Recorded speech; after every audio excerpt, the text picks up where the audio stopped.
On hearing this report, King Hezekiah tore his clothes, put on sackcloth, and entered the house of the Lord. And he sent Eliakim the palace administrator, Shebna the scribe, and the leading priests, all wearing sackcloth, to the prophet Isaiah son of Amoz, to tell him, "This is what Hezekiah says. Today is a day of distress, rebuke, and disgrace. For children have come to the point of birth, but there is no strength to deliver them. Perhaps the Lord your God will hear the words of the Rabshakeh, whom his master, the king of Assyria, has sent to defy the living God, and he will rebuke him for the words that the Lord your God has heard. Therefore lift up a prayer for the remnant that still survives." So the servants of King Hezekiah went to Isaiah, who replied, "Tell your master that this is what the Lord says. Do not be afraid of the words you have heard with which the servants of the king of Assyria have blasphemed me. Behold, I will put a spirit in him so that he will hear a rumor and return to his own land, where I will cause him to fall by the sword."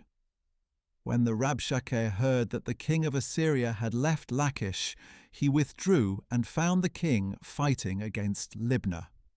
Now Sennacherib had been warned about Tirhakah, king of Cush. He has set out to fight against you. On hearing this, Sennacherib sent messengers to Hezekiah, saying, "Oh, give this message to Hezekiah, king of Judah. Do not let your God, in whom you trust, deceive you by saying that Jerusalem will not be delivered into the hand of the king of Assyria. Surely you have heard what the kings of Assyria have done to all the other countries, devoting them to destruction. Will you then be spared? Did the gods of the nations destroyed by my fathers rescue those nations, the gods of Gozan, Haran, and Rezeph, and of the people of Eden in Telassar? Where are the kings of Hamath, Arpad, Sepharvaim, Hena, and Eva?"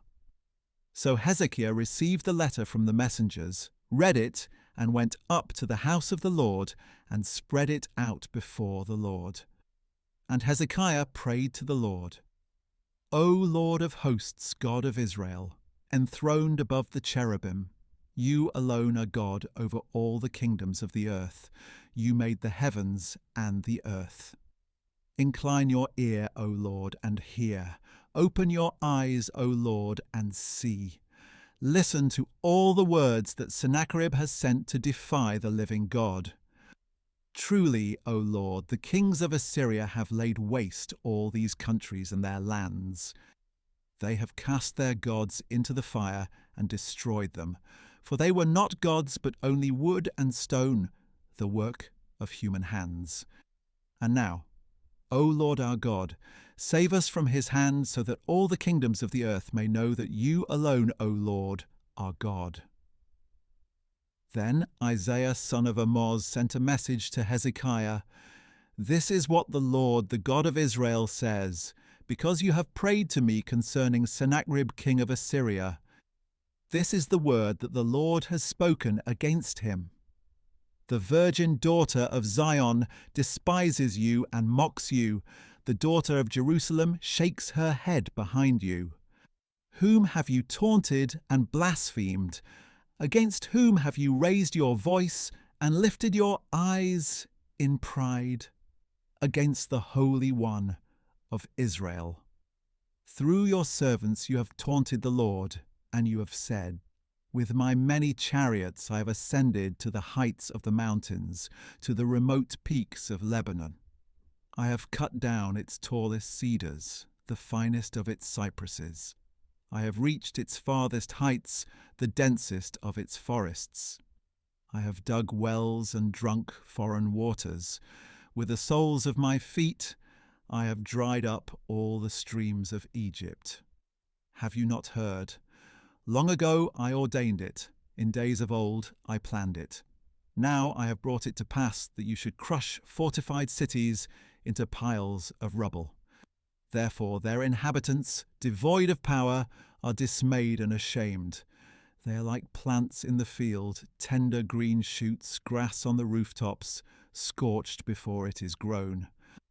But I know you're sitting down, you're going out and coming in, and you're raging against me.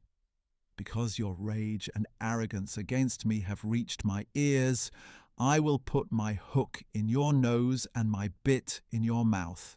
I will send you back the way you came.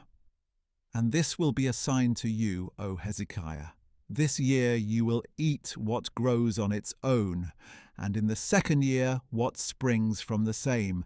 But in the third year you will sow and reap. You will plant vineyards and eat their fruit. And the surviving remnant of the house of Judah will again take root below and bear fruit above. For a remnant will go forth from Jerusalem, and survivors from Mount Zion. The zeal of the Lord of hosts will accomplish this. So this is what the Lord says about the king of Assyria. He will not enter this city or shoot an arrow into it. He will not come before it with a shield or build up a siege ramp against it. He will go back the way he came, and he will not enter this city, declares the Lord. I will defend this city and save it for my own sake and for the sake of my servant David. Then the angel of the Lord went out and struck down 185,000 men in the camp of the Assyrians. When the people got up the next morning, there were all the dead bodies. So Sennacherib, king of Assyria, broke camp and withdrew. He returned to Nineveh and stayed there. One day, while he was worshipping in the temple of his god Nisroch, his sons Adramelech and Sharezer put him to the sword and escaped to the land of Ararat. And his son Esarhaddon reigned in his place.